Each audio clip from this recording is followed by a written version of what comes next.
U.S. Treasury Secretary Steven Mnuchin said on Saturday that he was considering going to China to negotiate trade issues and was cautiously optimistic about the possibility of a future agreement between the two countries. China showed a welcome attitude towards the visit. So what can we expect next? The export ban on ZTE sounded the alarm to many Chinese that there is still a long way to go to narrow the tech gap between the US and China. What's the future of ZTE, and will this ban motivate a faster development of China's microchip industry?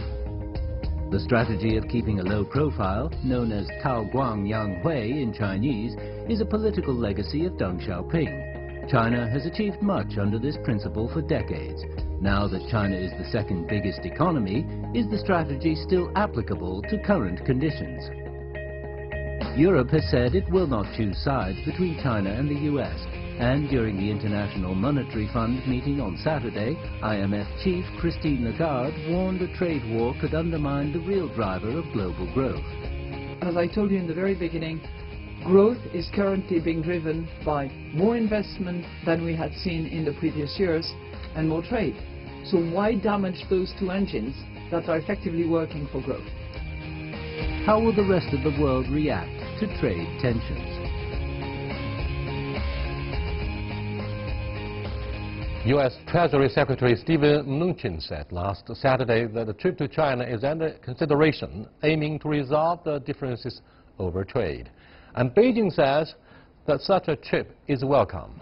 In recent years, the Western media accuses China of being assertive.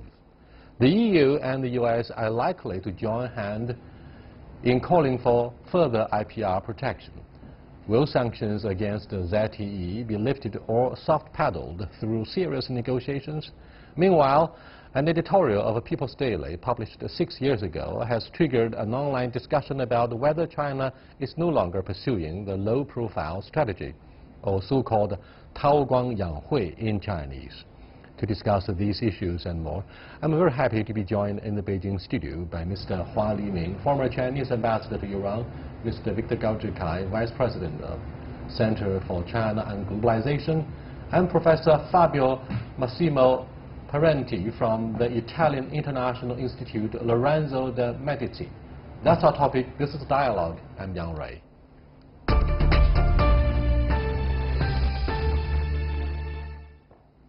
Welcome to our discussion here, gentlemen. Ambassador Hua Liming, are you optimistic about finding a solution to the current trade standoff between the biggest and second biggest economy? I think this is the only way to settle the trade differences between China and the United States. Because I don't agree we call it trade war, because trade and war are two opposite words. When we're talking about the war, we are talking a zero-sum game. There's winners and the losers, and the winner will take everything, the loser will lose everything. But the trade is a win-win game, and we settle all problems through through talks, through negotiations, and we can bargain. But this is not war. So I think the Secretary of the Treasury of the United States is coming to China. I think it's the wise of the Trump administration, and it will be done sooner or later. So this is the case of this visit to China. Fabio, do you think this official visit by the Treasury Secretary is a positive sign in the correct direction? We see the silver lining in the darkest clouds. Yes, I think it's surely a good sign, and from my point of view, it is important to understand what there is behind the so-called trade war that I agree shouldn't be called in this way. Many tectonic movements are occurring in China, and China impact at international level. So we can see that in March, also Shanghai started to launch new contracts, energy contracts, denominated in renminbi, on oil, crude variety in Russia and Iran. this is in order to play a role in price determination in the energy market. And so we see that this trade war exploded more or less also in contemporary of these decisions. And then another point about the Mnuchin visit is understanding why they are now open for negotiation. And the reason is clear, is Wall Street is fearing the possibility to lose higher entrance in Chinese market, financial market.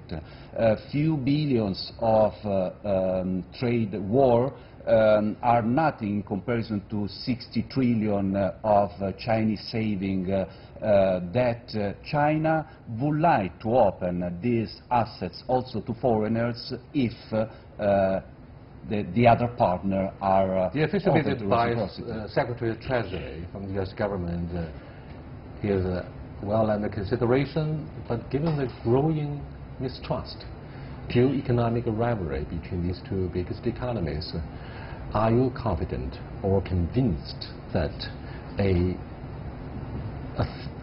breakthrough is likely to take place during his short visit?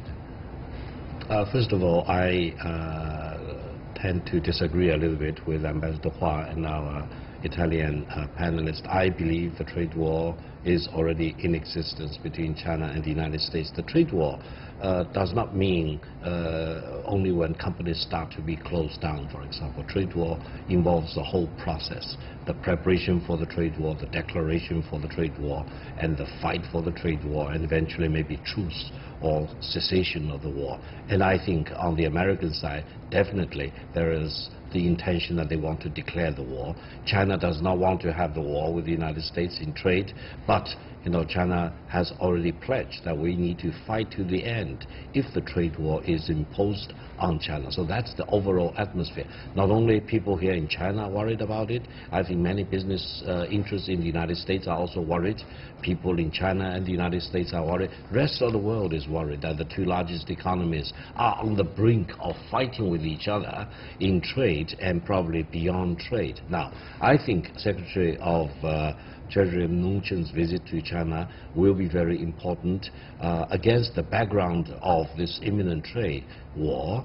The more China and the United States can talk in diplomatic ways, the better.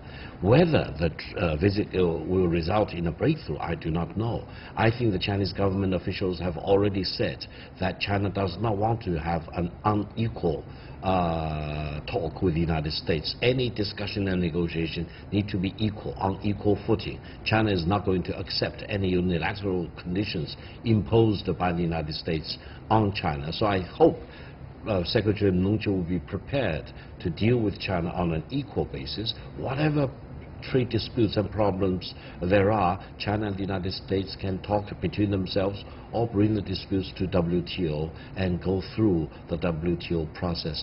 This is much, much better than the unilateralism that President Donald Trump wants to impose on China. China, among all the other countries, is really not going to succumb to any pressure from Washington.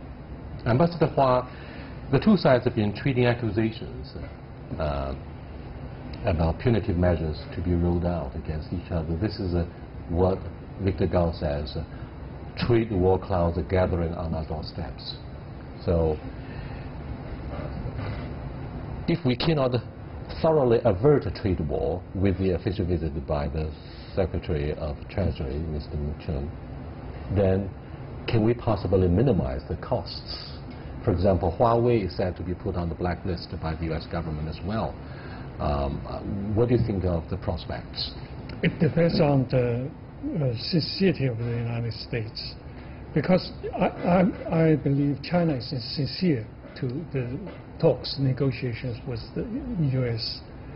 If the problem is trade, I think it can be settled, and two sides can find their ways to settle the trade problem. The core issue, I'm afraid, gentlemen, is the United States will do whatever it can to prevent the Chinese government from subsidizing the ambitious blueprint of making China 2025, which means that China would leverage enormous resources in showing up our pursuit of high technology, particularly digital technology. The U.S. will have a zero tolerance for any fast catch-up. So what do you think of this bleak picture?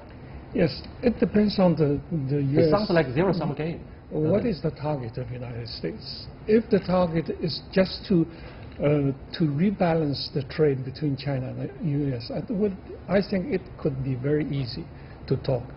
But if the target is political, is just to block the way of China, to have modernization, to have advanced technology and economy, to rise further, I think this will be very difficult. Even I think it's impossible to impose a war against China and ask China to submit. I think if negotiations is political, that will be very difficult.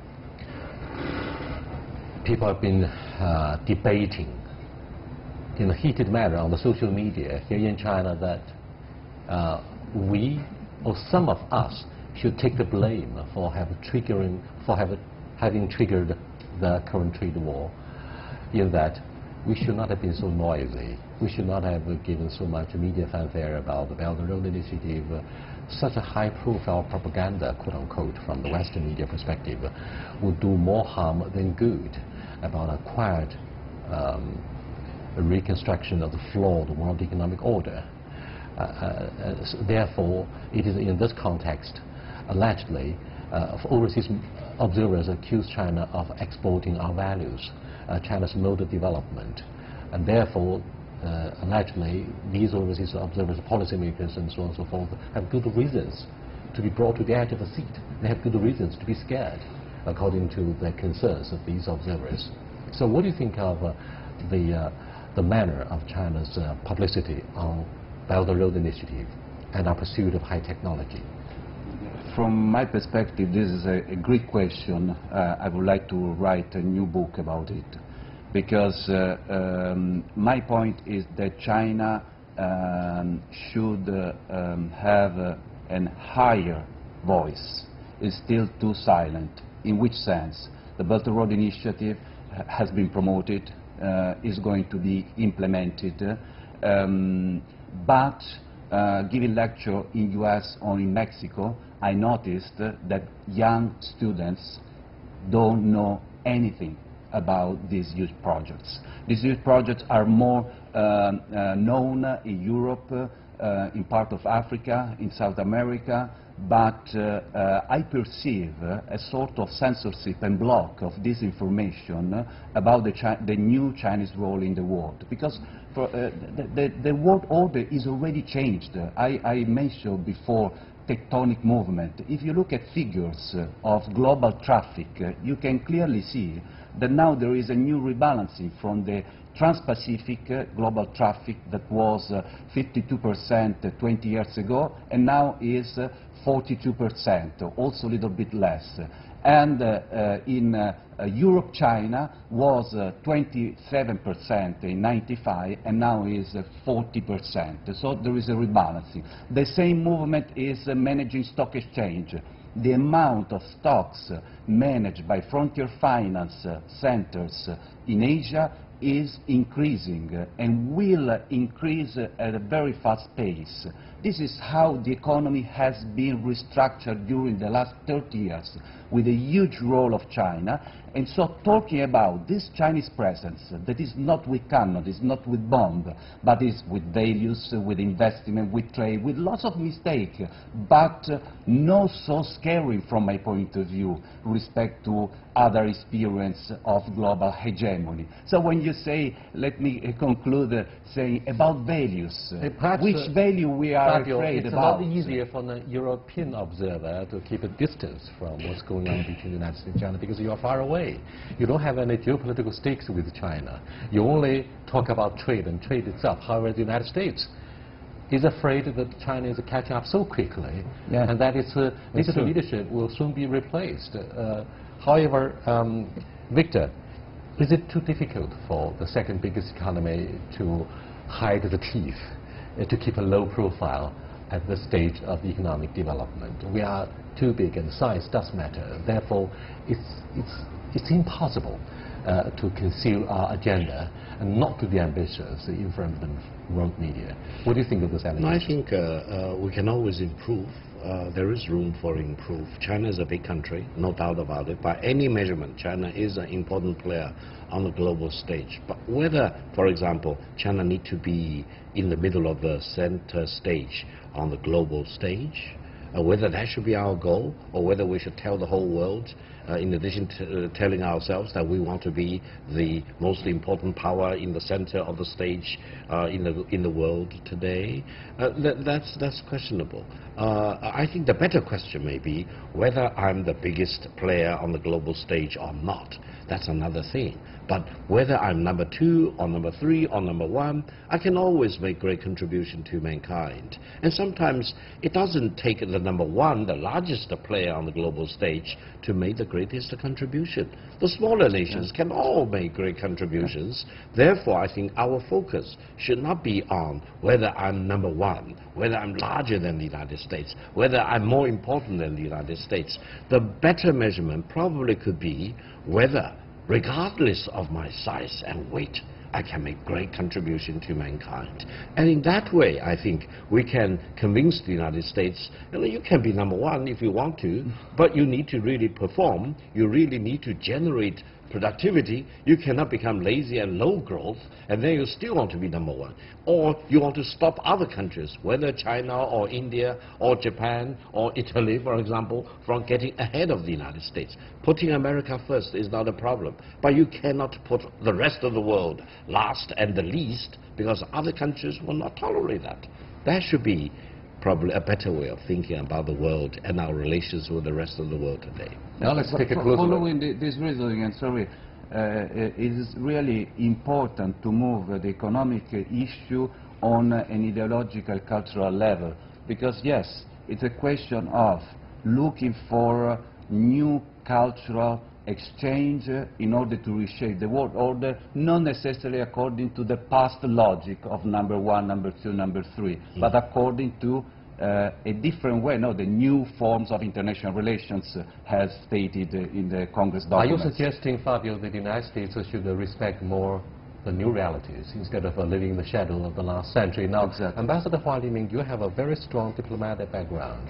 When we look at the issue of keeping a low profile, a legacy by our late senior leader Deng Xiaoping, what are your thoughts?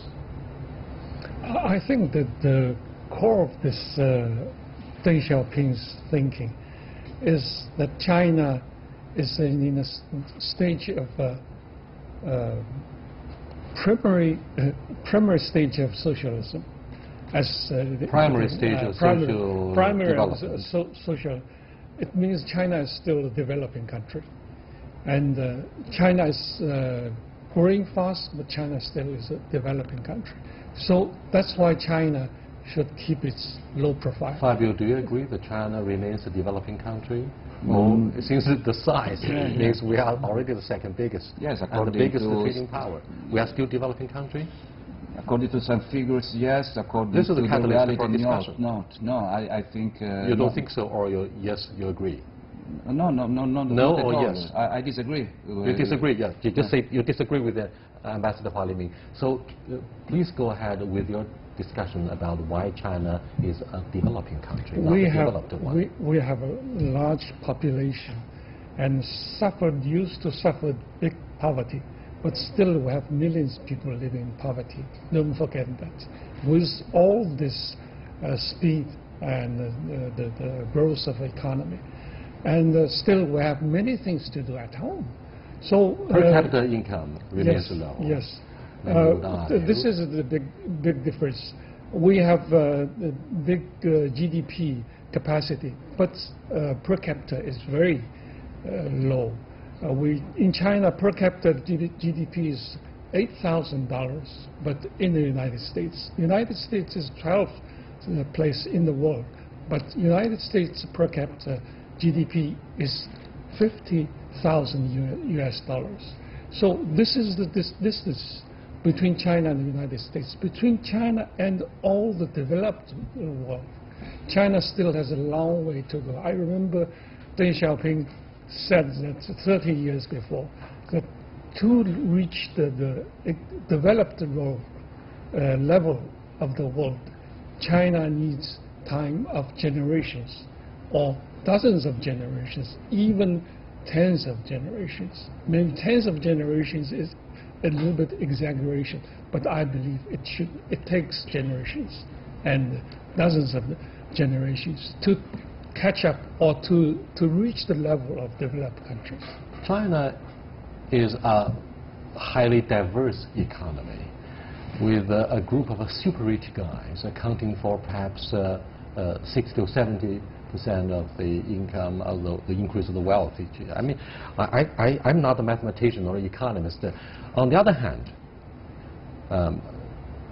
China, we have a big impoverished population. On the other hand, we have a very ambitious political blueprint before 2049, the centenary of the People's Republic of China's founding. So what do you think of the American concerns that, unlike in the West, very much driven by non-governmental enterprises or business entities, China's industrial policies help shape our miracle, ushered in the prosperity of the economy? The United States said, your way is so different from ours. Despite your entry into the WTO, much has been done by the macroeconomic regulation and the planning of the central government. They say, no way. You have to stop subsidizing making China 2025. What do you think of their concerns? Again, ideological concerns. You think this is a matter of ideology? It's a matter of ideology that is very ideology. Victor, what do you think? I think there are people in the United States who have not come to terms with the prospect that China eventually one day will be larger and more important than the United States. They are struggling with that prospect. And some of them even go to the extreme of trying to prevent China from achieving that goal. Now, I mentioned whether number one and number two may not be that material anyway, but there are people in Washington who say, no way, we cannot allow China to grow larger in size than me. But then, sometimes momentum is there, and try to stop momentum is futile to start with. And then, if you really want to number one, then you need to perform, as I say.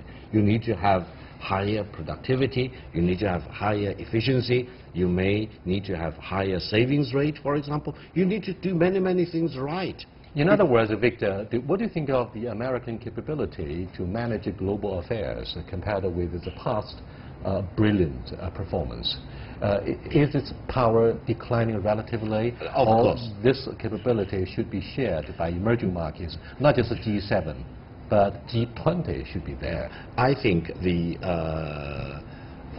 prestige of the U.S. global leadership is greatly undermined under President Donald Trump. I travel a lot to all parts of the world, and I think right now it's becoming more and more as an open secret that people start to question whether the United States is really entitled to so-called the leadership role on the global stage. They're proud of their soft power. Yes, of course. There are many things good in the United States. We, China, and many other countries can learn a lot from the good things in the United States. But when you talk about anti-globalization, when you talk about setting up walls, keeping your country away from other countries, when you constantly emphasize putting America first and downgrading all the others to the last and least, it's not good. It's not good for the American leadership, and I think it really creates all the anxiety and the concern and the discomfort in the rest of the world. China wants to be a friend of the United States. China does not have any hostility against the United States, and I think the Chinese people are very friendly